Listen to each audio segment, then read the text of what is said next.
केड़ी गलती थिया मुखा जो रुठो थो वने यार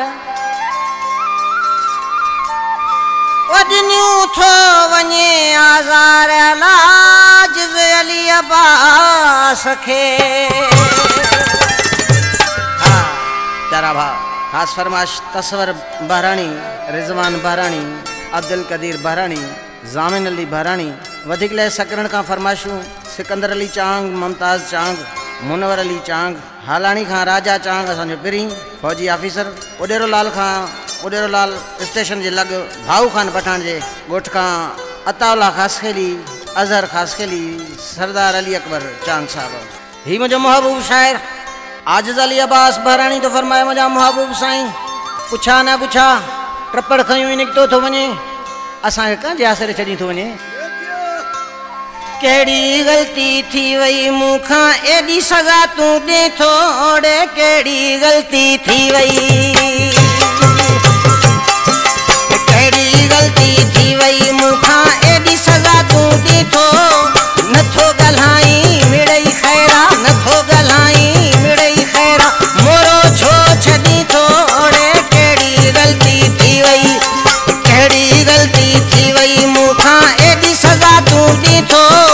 नथो गल्हाई मिड़ई खैरा नथो गल्हाई मिड़ई खैरा मोरो छो छॾी थोड़े केड़ी गलती थी वई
दर्शन यार कंदासी रे कह त बहाने ईंदासी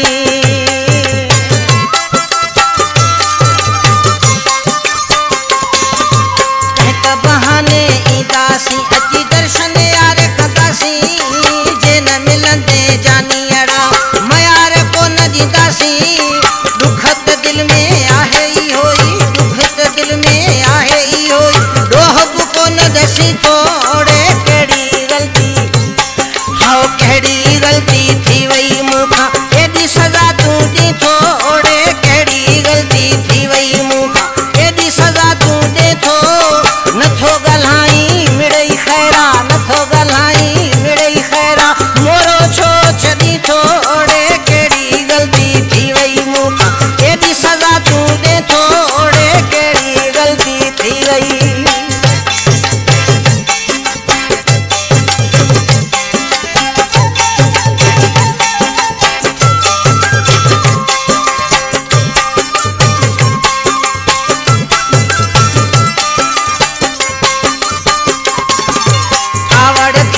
छद खणी चवे आजिज़ अब्बास